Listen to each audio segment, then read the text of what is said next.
Cristina Riverol comenta: "Creo que algo que no hay que olvidar en la estructura, tanto del proyecto como de las esculturas, es el concepto de abstracción. Es muy importante tenerlo en mente, comprendiendo por abstracción una realidad en sí misma sin ninguna relación con la realidad. Todo lo que se dijo fue en función de una reflexión sobre la ceguera. Dicho esto, escribo lo que ellos dijeron de estas esculturas en concreto. Reflexión de los alumnos ciegos que trabajaron dentro del taller de Cristina Riverol. Las esculturas son como la ceguera. Hay un espacio y luego te topas con un objeto y luego vuelve a haber un espacio, un vacío y un límite. Los recovecos salen de ese instinto que uno trae, el instinto de buscar y encontrar algo, pero no sabes qué. Todo el día estamos buscando. Es la pérdida y el encuentro. Eso nos genera emociones, a veces de frustración y a veces de alegría. El mundo para nosotros se mueve en un caos y a veces es muy confuso, como estas esculturas. No tienen forma porque no tienen nada que ver con la realidad. Creo que lo artístico en estas esculturas es que son confusas, pero hay armonía y ritmo en ellas, lo que las hace muy bellas y misteriosas. Cristina Riverol nace en Ciudad de México. Ha trabajado en el campo de la cerámica por más de 35 años. Estudió en la Escuela de Diseño y Artesanías del IMBA, en la Academia de San Carlos y en varios lugares del extranjero. Estudió literatura en la UNAM y psicología en la UIA. Ha participado en más de 15 exposiciones, ganadora del segundo lugar de la primera Bienal de Cerámica Utilitaria organizada por el Museo Franz Mayer en la categoría de pieza única. Su obra ha sido seleccionada en la Bienal de Arte en Cerámica en la Trinal de Eslovenia y ha obtenido menciones en arte contemporáneo, Grupo de los 16, en 2 ocasiones, 2005-2006. Ha sido miembro del jurado en la octava Bienal de Cerámica del Museo Franz Mayer. En los últimos 5 años trabaja en un proyecto de escultura con ciegos. En la actualidad trabaja con arquitectos, decoradoras y en galerías de arte. Buenas tardes, estamos hoy platicando con Cristina Riverol, una artista que hace cerámica y que vive en Ciudad de México y que en algún momento de estos últimos años ha trabajado algún proyecto de cerámica con personas ciegas dentro igualmente de la Ciudad de México, y a quien conozco hace un par de años por invitación para visitar su taller y conocer el trabajo de otras personas, su propio trabajo, y para mí es como eh, mucho gusto, mucho honor poder platicar ahorita contigo, Cristina. Me gustaría que te presentes, que por favor nos cuentes qué haces y a qué te dedicas. Bueno, yo soy Cristina Riverol, y durante toda mi vida, que ya no les digo cuánto, pero mucho, desde que tengo unos 19 años, empecé a trabajar el barro, la cerámica. No lo he dejado y en la actualidad, desde hace unos 20 años más o menos, me dedico exclusivamente a la escultura en barro, en cerámica. Sí. Tú tienes tu propio taller y puedes contarnos un poco cómo es tu taller. ¿Funcionan con hornos de gas? ¿Ocupas esmaltes? ¿Ocupas engobes? ¿Ocupas arcillas naturales o arcillas sintéticas? A ver, muchas preguntas al mismo tiempo. Yo soy de la vieja escuela, así me considero, en el sentido de que utilizo lo menos posible lo industrial. Trabajo con un horno de gas y mi proceso de quema es reducción, que es totalmente incontrolable, ¿no? La última palabra siempre la tiene el fuego, y eso es mucho de lo que me gusta de la cerámica. Trabajo con arcilla industrial. Allí sí, porque la que viene de la tierra siempre falla, siempre está llena de piedras, en fin, es un verdadero desastre.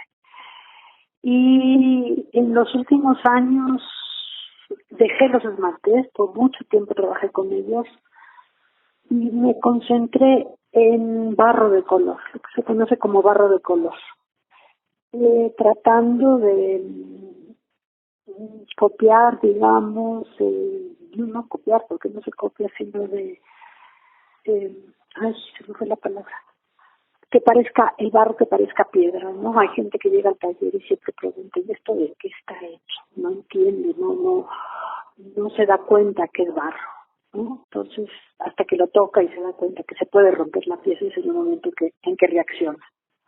Pero lo que más me interesa siempre ha sido un poco imitar la piedra, esas texturas y esas líneas y esas vetas que tiene.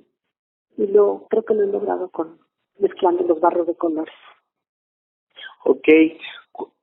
¿Tu horno de gas a qué temperatura cocina el barro? ¿A baja temperatura o alta? No, cono 9. Yo siempre he trabajado con alta temperatura. Entre cono 8 y cono 10. Ok, estos conos son bueno, para los que no saben de cerámica, son justamente unas piezas de cerámica en forma de cono que se conocen como conos pirométricos y sirven para, a través de las mirillas, poder determinar las temperaturas que va alcanzando el horno de gas. ¿Es cierta mi explicación, Cristina? Digo, yo he hecho cerámica y tengo un poco de conocimiento sobre algunas como cosas para valores de temperatura. Sí, es así, ¿verdad? Sí, el cono es pues no es un cono, no sé por qué se le llama cono, la verdad, es un palito inclinado a 45 grados que cada número de cono está hecho de determinado material para que cuando llegue la temperatura se dobla. Y nosotros estamos viendo a través de la mirilla cuando se doble el cono y en el momento que se doble el cono, en ese momento se apaga el horno. Yo no trabajo con pirómetro, todo es, como digo, en la vieja escuela y entonces ese es el cono, ¿no? Algo que vemos adentro, qué es lo que está sucediendo exactamente adentro del horno. Esto nos lo permite el cono. Sí. Y bueno, los procesos de reacción y oxidación que son nombres para distintos procesos de quema en el horno que yo aprendí a ocupábamos los procesos de oxidación y reducción para cambiar tonalidades de esmaltes y que estos procesos conocidos como oxidación o reducción son variabilidades de oxígeno que hay dentro del horno. ¿Es así? ¿Puedes como ampliar un poco sobre estos términos? Sí, lo que se hace en el proceso de reducción de una quema es que lo que hacemos nosotros es cerrar la entrada del oxígeno al horno y se forza que el material y los materiales de los esmaltes busquen ese oxígeno dentro de los propios materiales. Entonces, se dan unos efectos espectaculares, porque es realmente el azar el que entra en acción la mayoría de las veces, ¿no? En función de qué cantidad de oxígeno cerramos, qué cantidad abrimos, cuánto tiempo lo dejamos, cuánto tiempo lo quitamos, en fin, ese es el proceso. Y cuando se hace una quema en oxidación, se utiliza todo el oxígeno que entra de afuera, ¿no? Por la parte de arriba, por la compuerta de arriba. Más o menos así es el proceso. Ok. Oye, y recuerdo de tu taller, la vez que fui, que tú haces piezas bastante grandes y con muchas texturas. Incluso me comentabas que las trabajas como por segmentos. Yo nunca pude hacer piezas así de grandes. Bueno, para empezar, siempre ocupé arcillas naturales y esas también tienen como cierto límite de soporte de su propio peso y esas cosas. Pero ¿cómo trabajas tú estas piezas tan grandes en el sentido de cómo las mueves, cómo las metes al horno? No, la trabajo en segmentos. No, nunca trabajo una pieza en crudo así de grande, ¿no? Se va haciendo por segmentos y al final, ya que todas están cocidas y ya afuera del horno es cuando se pegan. No, yo no la trabajo de un jalón en crudo, imposible. En crudo, sí. Solo que tuviera yo el horno solo que trabajara yo dentro del horno y no se tuviera que mover la pieza, ¿no? Ahí sí. Pero como sí la tengo que mover porque la capacidad de mi horno es pequeña, pues así trabajo. Sí. Por fácil. Ok. ¿Puedes contarnos un poco para los que no saben como el proceso de cómo hacer una pieza de barro, cuál es? O sea, el proceso de humedecer la arcilla, de amasarla, de darle forma, los procesos de secado. No, hay muchos artistas cerámicos que ocupan niveles de humedad para hacer como algunas cuarteaduras en su obra. Ay, Pedro. O estoy muy técnico. Sí, estás muy técnico, Pedro. Perdón. Sobre todo con la palabra, es muy difícil, o sea,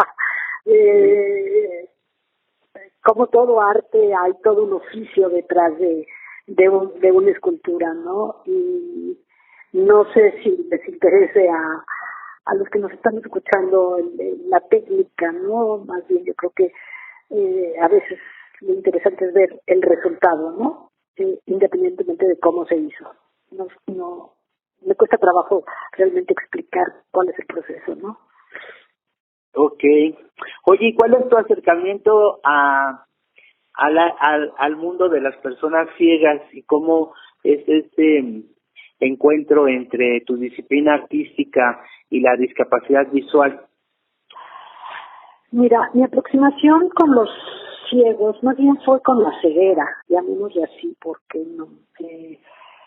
Yo tenía la duda, la gran pregunta que yo tenía era que si los ciegos conocen el mundo con el tacto, ¿no? Gran parte del conocimiento del mundo es a través del tacto. Lo que yo quería saber era de qué manera ellos podrían, haciendo una escultura con el barro, mostrarnos esa manera de percibir el mundo a través de que nosotros a su vez tocáramos su escultura. No sé si fui clara. Era Sí. un poco que desarrollaran un lenguaje táctil dentro de la cerámica con el barro para que nosotros, los que no somos ciegos, pudiéramos tocar esas esculturas y a ver si había una comunicación. Todo era hipótesis, yo no tenía respuestas y ellos tampoco tenían respuestas. Eso fue muy interesante. Y bueno, así empezamos un poco, ¿no? Era, ¿qué quieren? La pregunta es, ¿qué quieren ustedes? Que nosotros conozcamos de la manera como ustedes perciben el mundo. Y todo a través de una respuesta escultórica, táctil. Ok. ¿Sí fue clara? Sí. ¿Sí fue clara tú, pero? No, sí. Oye, ¿y cómo empezaste? O sea, bueno, ya tuviste la idea y fuiste a buscarlos a algún lugar, pusiste un anuncio en un periódico. Una fundación que trabaja con ciegos, Ojos que Sienten, me hicieron el favor de convocar unos 20 personas y yo les platiqué más o menos de qué se trataba el proyecto. Fueron al taller a los que se interesaron y me quedé como con 10. Empezamos a trabajar como entre 10 y 12 personas el proyecto. Ok, mujeres, hombres y más o menos mitad y mitad. Lo que sí te puedo decir es que todos eran ciegos adquiridos y solo 2 ciegos de nacimiento. Ok. ¿Hubo alguna diferencia entre la forma de acercarse al material entre estas personas de ceguera adquirida y ceguera de nacimiento? Sí hubo diferencia, sobre todo por te estoy dando las respuestas que fui acumulando a lo largo del proyecto. Yo no tenía respuestas de nada. Yo me empecé a dar cuenta que lo que pasaba con los ciegos adquiridos es que ellos, en un momento dado, sí tenían idea de lo que era el espacio. Lo habían visto, digamos, ¿me entiendes? Sabían lo que era el cielo, ¿no? En cambio, un ciego de nacimiento no tenía idea de lo que podía ser el espacio. Y como la escultura es el arte del espacio, empezamos a tener sí hubo diferencias en percibir el volumen. ¿Sí? Okay. Por ejemplo, yo le decía a un ciego de nacimiento, a ver, construye para arriba, y él construía para los lados, no construía para arriba. Okay. ¿Sí? Ese ciego de nacimiento, no, yo creo que se puso muy angustiado, muy ansioso, y no pudo con el proyecto y se salió. Estuvo conmigo como 6 meses nada más. Y si es otra cosa, Pedro, otra cosa. Sí. El ciego de nacimiento al ciego adquirido. No, y obviamente dentro de estas dos como ramas, por decirlo así, de ceguera adquirida y ceguera de nacimiento, pues también cada persona es única. Y cada, también pues, cada persona experiencia, exacto, y los cúmulos de vivencias que uno tiene, pues te van forjando para poder entender o comprender mejor cosas como dices tú, el arriba, el abajo, a los lados. Yo me he topado muchas veces con amigos que son ciegos de nacimiento que dicen, es que a mí no me interesa lo que hay del otro lado de la calle, a mí me interesa aquí, claro, porque estoy parado aquí en este lado. Exacto. Y solamente me interesa como 30 centímetros a mi alrededor, que es el espacio que yo ocupo. Sí, ¿cómo le explicas a un ciego de nacimiento lo que es una estrella, no? Por ejemplo. Pues sí. Digo, hay muchísimas formas como de hacerlo, pero pues al final son como interpretaciones personales. Totalmente. Es como sí. La otra ciega de nacimiento era una mujer que no era ciega del todo. Era muy curioso. Me explicaba ella que lo que a ella le pasaba mucho es como que, según ella, me explicaba como que veía en segunda dimensión, en un mundo de sombras, absolutamente de sombras. Y a la luz ella le llamaba claridad, no le llamaba luz. Y cuando hablábamos de los colores, ella sí hablaba del verde y del rosa. Y yo le decía, es que tú no me puedes hablar de colores porque no los conoces. Sí. Y en realidad no los conoce, nunca los ha visto. ¿Sí me explicó? Entonces, es otra cosa, es totalmente otra cosa. Por más que nosotros queramos tener la experiencia del ciego de nacimiento, nunca la vamos a tener. Como ellos nunca van a tener la experiencia de poder ver, ¿no? Sí hay una cierta imposibilidad. Sí, pero esa imposibilidad vuelve rico tu proyecto. No, o sea... Sí, creo que lo vuelve rico, pero y al mismo tiempo lo vuelve... ¿cómo dice usted? Ahí creo yo que a mí en un momento dado se me quitó como el miedo de nombrar a las cosas por su nombre. No sé si me explico. Sí. Como esto que te digo, yo le decía a la ciega esta de nacimiento, no me puedes hablar de colores, porque no los conoces, ¿sí? No me puedes hablar de las estrellas del cielo porque nunca las has visto. Entonces, le decían mucho, deberías de hacer una escultura con ojos cerrados, ¿no? Para que yo tuviera un poco la misma experiencia que ellos. Y yo le decía que no servía de nada, porque yo sabía que yo sí veía, ¿no? Sí. Y es diferente, ellos no regresan a la luz, ellos no regresan a la mirada, y yo sí regreso a la mirada. Entonces la experiencia es falsa. Exacto. No es todos estos talleres que se hacen de cenas en la oscuridad, es falso, porque todo el mundo sabe que a la salida va a haber la luz, ¿no? Sí, que lo hacen más como una cuestión como de asistencialismo, de este falso sentirse en los zapatos del otro. Exacto, no lo logramos nunca, ¿no? Exacto, porque además sabes que alguien te está cuidando, ¿no? Que alguien está velando por ti. Y que en algún momento caes y te quitas el antifaz y y recuperas la capacidad de ver y como de resolver algunas cosas que te estén incomodando. Y una persona ciega no es así, de que se pueda quitar el antifaz y ya ve lo que pasa y se lo vuelve a colocar. Sí, es como, por ejemplo, uno de los alumnos que era casi ciego, ¿no? Es ciego adquirido, pero casi ya no veía nada de luz. Él comentaba, decía que él no quería despertar porque en los sueños veía, ¿no? Lo que había visto. Y cuando abría los ojos, ya no veía nada. Ya. Oye, y ahorita que dices de esta chica ciega que hablaba de colores, recuerdo que justamente las piezas que me mostraste en tu taller eran piezas, si no mal recuerdo, en color blanco, ¿verdad? Todo el barro que utilicé era blanco, sí, efectivamente. ¿Y la razón de ello? No les metí nada de barro de color porque una vez les dije que era un café y entonces me empezaron a preguntar ¿qué tipo de café es? ¿Cómo es? Y entonces dije no les voy a dar colores porque ellos no saben cuál es el color que les estoy dando. Entonces dije no, como es un mundo, puro tacto y sin color.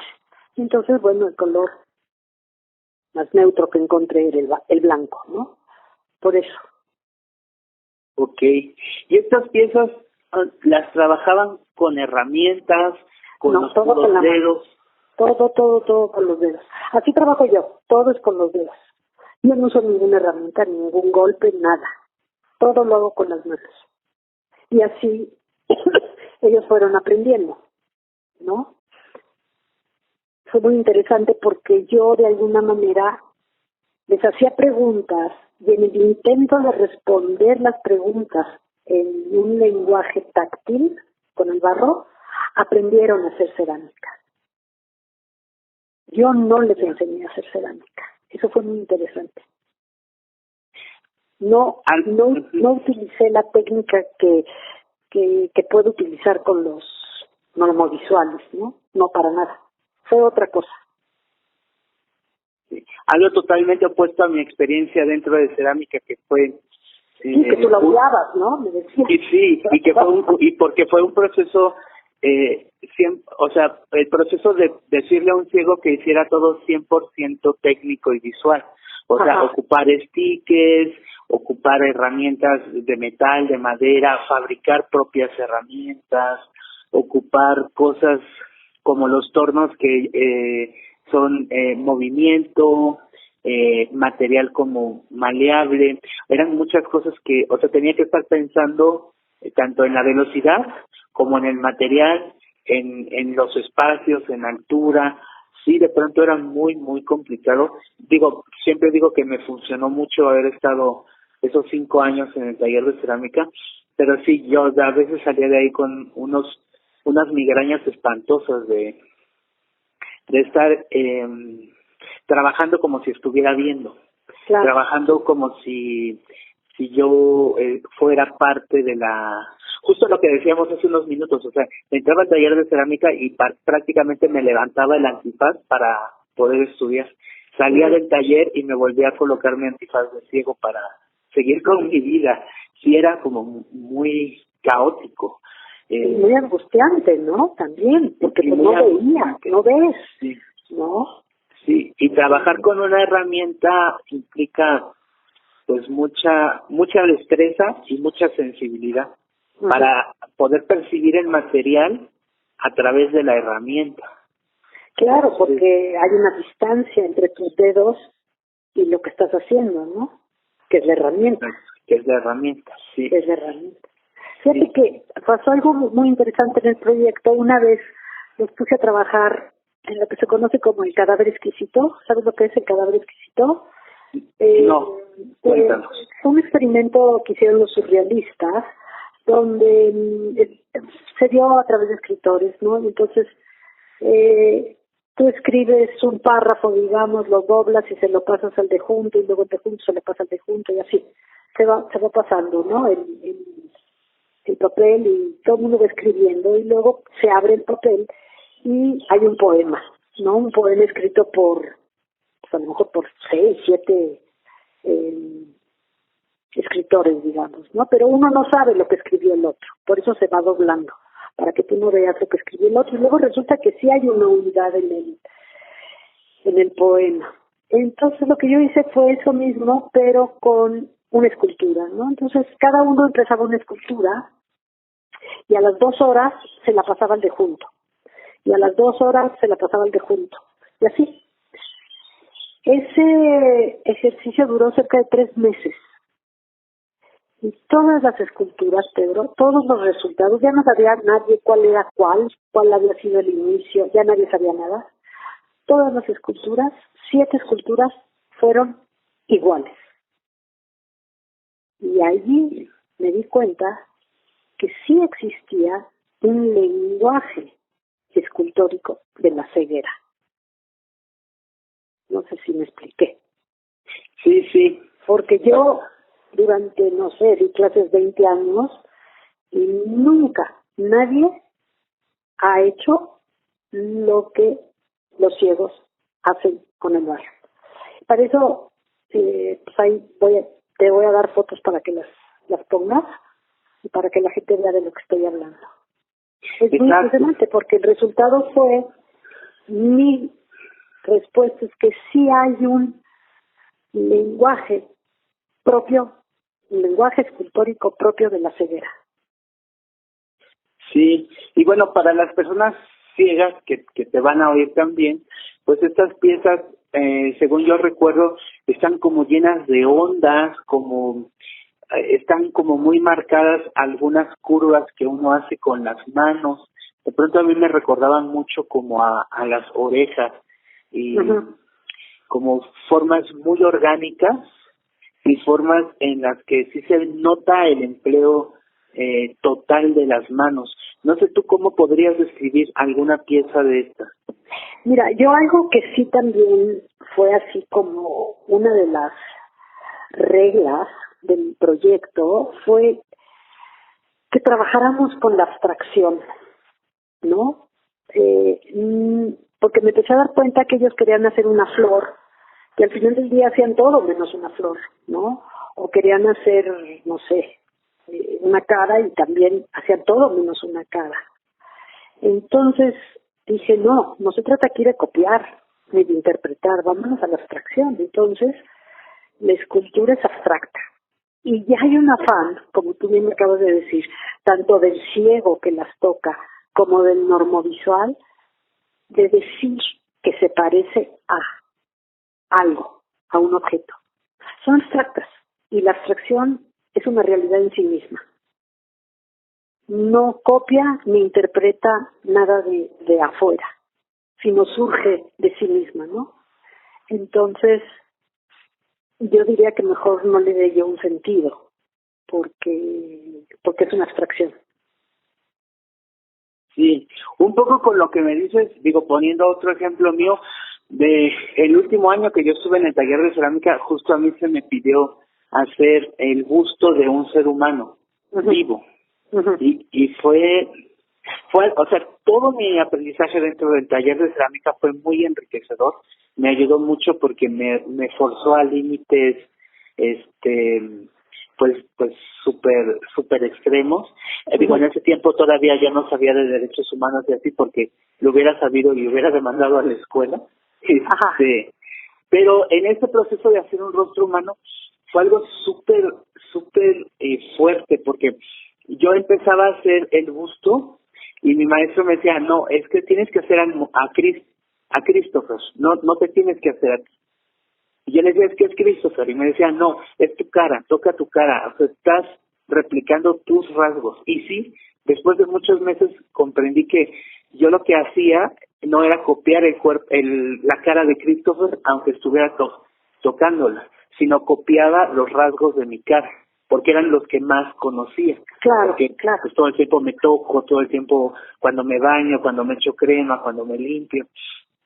Y fue muy difícil, muy difícil desprenderme de la imagen propia para adueñarme de la imagen de otro rostro y poder hacerlo. Y además no con las manos, sino ocupando las herramientas e inventando herramientas y soluciones y No, pero ese maestro, qué horror, oye, era una tortura, ¿no? Era una tortura, sí, era una vil tortura. Y sí me funcionó porque pude aprender muchas cosas como de técnicas de volumen, pero la verdad es que es un desgaste impresionante, y lo digo como persona ciega que lleva 20 años en el arte, estar intentando lo que tú dices, replicar o hacer una interpretación de algo que no vemos. Exacto. Porque al final de cuentas, pues todo lo que se dice y se escribe sobre lo que no se ve es meramente poético o meramente, no sé, como especulativo. Metafórico, ¿no? Es metafórico. Exacto. Y a la hora de... Sí, dime. Algo de lo que me di cuenta es que el tacto es una comunicación, es un medio de conocimiento previo al lenguaje, ¿no? O sea, el bebé, ¿qué hace el bebé? El bebé toca y se mete las cosas a la boca, ¿no? La boca es tacto, la boca es la piel, ¿no? El bebé conoce el mundo a través de sus manitas y de su boca. No hay palabras. Y eso me di cuenta, que el lenguaje táctil carece de palabras. Es abstracto. ¿Ahí estás?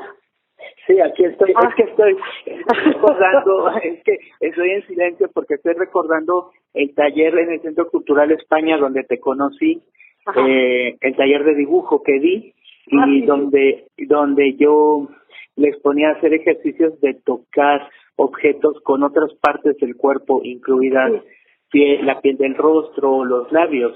Y justo estas técnicas o sea, lo primero que me dijo mi maestro de cerámica cuando entré fue, eres ciego, pero eso no significa que lo sabes todo del tacto. Tienes concentrada toda tu habilidad táctil en la punta de tus dedos, ni siquiera en las yemas. Entonces también fue una revalorización de mi sentido táctil, o sea, de toda mi piel, y empezar de cero. Sí, lo que dices es muy cierto. Yo me di cuenta que el ciego no toca, el ciego dibuja el objeto, porque lo toca con la punta de los dedos, como tú bien dices, ¿no? Lo dibuja, no lo agarra, no lo abraza con las manos, no lo toca con las manos. Y desde allí les tuve que enseñar a los ciegos a tocar, no a dibujar el objeto. Sí, fue claro, o sea, un ciego se aproxima siempre al objeto con delicadeza y lo toca con la punta de sus dedos, como tú bien dices. No lo conoce en su totalidad en su mano. Exacto, sí. No, creo que ahora le llaman algo así como, espérate, se me fue la palabra. Híjole, ahorita me acuerdo. Tiene un nombre. Pero justo es lo que me decía mi maestro, y mi maestro me decía que como ceramista uno a veces no necesitaba las manos, sino la piel del antebrazo, la piel del codo, la piel del pecho, del estómago, para poder abrazar y sentir los volúmenes que son muy grandes, sentir formas. O sea, sí fue un aprendizaje muy bueno. O sea, de hecho, yo siempre digo que mi mejor maestro de arte ha sido mi maestro de cerámica. Pero también ¿El que te torturó? El que me torturó. Sí, pero también digo que así como fue un gran maestro, como ser humano era una mierda. O sea, era una cosa totalmente... Bien sádico, ¿no? Bien sádico, sí, muy sádico. Qué horror. Sí, de hecho, o sea, yo dejé de hacer cerámica justo por esta experiencia. Me ha servido la técnica para la fotografía que sigo haciendo, para los diseños de textil y todo eso, pero cerámica tiene muchísimos años que yo no hago cerámica. Por la misma experiencia agridulce. Claro. Sí. Oye, pues cuando quieras venir a mi taller, ya sabes, yo te dejo que hagas lo que quieras. Ok, sí. Oye, estas esculturas alguna vez se exhibieron se mostraron al público. Fíjate que nunca conseguí el financiamiento, porque pues cuesta mucho dinero, ¿no? Cuesta mucho desde el traslado, desde el embalaje, desde ponerlas, y la verdad yo todo el proyecto lo hice pro bono, digamos, no les cobré un peso a los ciegos, porque no se trataba de eso para empezar, ¿no? Y pero sí ya la exposición, pues, por más que busqué financiamiento y todo, no lo encontré. La gente creo que no acabó de entender de qué se trataba. Y no, me quedé considero con las mejores esculturas, y el resto de las esculturas se las llevaron ellos. Entonces, pues todavía tendré como unas 20, yo creo que como unas 20 esculturas, por si a alguien le interesaría, encantada de la vida, podría yo poner una exposición. Ok. Oye, ¿planeas hacer como otro trabajo con personas ciegas? ¿Ya cerraste esa fase? ¿Estás como pensando en darle como un segundo aire? Me gustaría mucho trabajar con ciegos de nacimiento. Okay. Eso sí me gustaría mucho, con ciegos de nacimiento. A ver cuál es la diferencia, ¿no? Y lo que es muy interesante aquí es los resultados, ¿no? Como te digo, no sé, en 6 años hemos de haber hecho, no sé, ¿qué te diría yo? Entre 50 y 70 esculturas, ¿no? Empezamos con 10 alumnos y me quedé con 4. Terminaron 4 alumnos. 2 murieron, luego el ciego de nacimiento se salió, ahí iban 3. Luego otro se puso muy mal de la diabetes, también se fue. O sea, la gente se fue realmente por causa de fuerza mayor, ¿no? Y empiezan las preguntas un poco que tanto empezó a surgir. Para mí muy importante, ¿no? Que tanto... Yo nunca me metí o sea, nunca realmente intenté ni tuve la premisa de ayudarlos, ¿no? Para nada. O sea, en ningún sentido. Éramos totalmente iguales, vamos a trabajar juntos, vamos a desarrollar una pregunta y encontrar una respuesta. Y luego vino la pregunta de qué tanto eran arte o no eran arte, ¿no? Los resultados escultóricos que salieron. Y eso ya nos llevó a otro terreno, ¿no? Porque una cosa es hacer cerámica y otra cosa es hacer un objeto artístico. Sí. Y bueno, allí sí hubo muchas preguntas y no sé qué tanto se respondieron. Ya. Pero bueno, también este proceso de definir qué es arte y qué no es arte en este momento es bien ambiguo, ¿no? De pronto yo recuerdo muchas piezas que luego veo y, o sea, es un plato con un chícharo y ya lo presentan como la gran obra de arte. Pues No sí, hay como... no es arte, ¿no? Exacto, sí. Sí.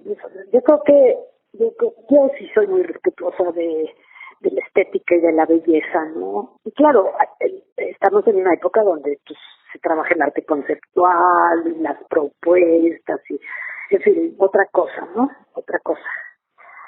Pero bueno, sí nos metimos un poco en ese camino y fue muy interesante. Fue muy, muy interesante los resultados. Ya. De estos chicos que estuvieron trabajando contigo, ¿algunos sabes si han continuado con alguna actividad artística? Ninguno. Ok.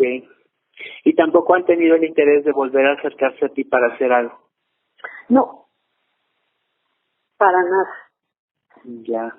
Entonces, Pero la experiencia duró 6 años, dices, o sea, sí fue... Sí, 6 años, fue larga, fue muy larga. Sí, fue muy larga. Ok. Y no sé qué tanto hay una parte allí donde el ciego, por lo menos aquí en la Ciudad de México, a veces se presta a cualquier tipo de, entre comillas, experimento, ¿no? Por ejemplo, de ser catador de vino, les dan clases de catador de vinos y les dan clases de, no sé, los ponen a hacer las cenas en la oscuridad y luego los ponen a escribir historias y luego, ¿sí me explicó? Entonces, Sí. son proyectitos de 2-3 meses, ¿no? Y punto. Y cuando se encuentran realmente en un proyecto como el mío, hay un cambio en ellos también, ¿no? Okay. Un proyecto de 6 años, ¿no? Y luego también me di cuenta que ellos empiezan a desarrollar sus propios intereses. Eso es muy interesante, ¿no? Por ejemplo, la ciega de nacimiento, esta que te digo, se metió a correr y se apasionó por el atletismo. No tienes una idea. Hizo maratones. Sí. Entonces, y eso es lo que a ella sí le interesaba. Y lo hacía con toda la voluntad del mundo y sola. Luego había otro que pues era padre de familia y entonces sí se puso a trabajar mucho. Tenía una tarima en el metro y trabajaba muchísimo, muchísimo, muchísimo. Era muy, muy trabajador. Y luego otro también le interesaba mucho ser locutor de radio y se metió a estudiar eso. Pero allí ya era lo que ellos elegían, ya no los eligieron, ¿me entiendes? La diferencia. Sí, bastante, claro. Entonces, hablábamos mucho de eso, ¿no? De realmente que ellos, qué tanto la ceguera les impide hacer ciertas cosas, y entonces yo les decía que yo lo que veía es que no, porque lo que les interesaba lo hacían, Sí. ¿no? Como correr, por ejemplo, ¿no? Sí. Oye, Cristina, y en este proceso de 6 años de esculturas en cerámica, ¿ellos tuvieron ese contacto con el horno? No, nada, no. Nada. No, técnicamente no les enseñé nada. No. Sí. O sea, solamente era la arcilla como medio de expresión. Exactamente. Y todos esos procesos de los conos, de las temperaturas, de cómo colocar piezas dentro del horno, No, nada. Nada de eso. Nada. No. Porque esa no era la intención, ¿me entiendes? Sí. No, a ellos no les interesaba aprender y a mí tampoco me interesaba enseñarles. La intención y la hipótesis era desarrollar un lenguaje táctil y creo que lo conseguimos. Sí. Bueno, a diferencia mía, que yo sí soporté tanto fue porque yo sí estaba como muy metido en cómo acomodar piezas en el horno, cómo saber para qué sirve cada arcilla, cómo son los procesos dentro de los hornos. Digo, no sé si alguna vez hiciste racú, pero yo me aventé un taller de racú, que, pues bueno, para los que no lo saben, eso es súper complicado y hasta cierto punto peligroso, más para la gente que no ve. Sí. Sí, es una técnica de quema, ¿no? De quema. Sí, cómo coser la pieza, de cómo coserla y lograr cierto tipo de resultados, ¿no? Y sí tiene uno que estar porque se trabaja con el horno abierto. Esto lo digo para los que no saben, ¿no? Se trabaja con el horno abierto y uno tiene que tener muchas precauciones, ¿no? Guantes, delantales de asbesto, máscaras, en fin. Sí. Y aparte manipular las piezas al rojo vivo. Exacto. Sí. Entonces, sí, bueno, yo en ese tiempo no tenía conciencia de sigo sin tener conciencia de mi salud. Uh-huh. Y por eso luego hago cosas tan extremas. Pero sí fue muy interesante y también es muy interesante como tu planteamiento de desarrollar este lenguaje táctil, que dices que sí se pudo desarrollar, sí lo pudiste comprender. No sé si de todos estos 6 años tú escribiste algo, o cómo fuiste capturando ese conocimiento. Sí, yo grababa todas las sesiones, las grababa, lo que ellos decían, y a partir de allí empecé a construir esta parte, cómo perciben el mundo, ¿no? A través del tacto, un amigo mío que te filmó a ti, Roberto... Volado. ¿Cómo? ¿Roberto qué? Volado. Exacto. Filmó, él iba todos los jueves y filmó los 4 primeros meses del proyecto, entonces allí hay material audiovisual, y sí escribí básicamente, es como una tesis, ¿no? Porque se responde la pregunta original, pero al mismo tiempo se crean muchas otras preguntas, ¿no? En el proyecto. Y creo que se seguirán creando porque al final del día yo no soy ciega. Y siempre tenemos preguntas sobre la ceguera, ¿no? Sí, por Entonces, supuesto. no es un proyecto concluido, sino que es un proyecto en movimiento constantemente. Y eso lo hace muy rico, muy rico, ¿no? Y bueno, yo después de 6 años de estar en contacto con la ceguera, sí creo, estoy convencida que nunca la vamos a comprender. Ya. Que es otra manera de estar en el mundo, otra. Exacto, sí. ¿No? Entonces, como tú bien dices, se describe poéticamente, se describe metafóricamente, se describe, pero estar en el mundo desde la ceguera es otra cosa. Exactamente, sí. ¿No? Oye, pues me da mucho gusto hablar contigo. Bueno, igualmente, Pedro. Sí, no sé ahorita cuáles son tus inquietudes en tu trabajo personal, que bueno, ya nos dijiste que ahorita no estás como pensando hacer algo con los hijos, pero estás haciendo escultura, estás guardada en casa. Ahorita estoy guardada. Sí. Ahorita estoy guardada, pero bueno, con ideas nuevas. Vamos a ver qué resulta de cuando salga yo allá afuera, al taller y todo. Ok. Te agradezco mucho, Pedro, que me hayas tomado en cuenta. Manual del discapacitado perfecto. Dirección, Pedro Miranda. Asistente de dirección, Marisol Ruiz. Diseño y animación, Andrés Milán Lara. Edición por Emanuel Ruiz Cernas. Entrevista y fotografías proporcionadas por Cristina Riverol. Julio 2020.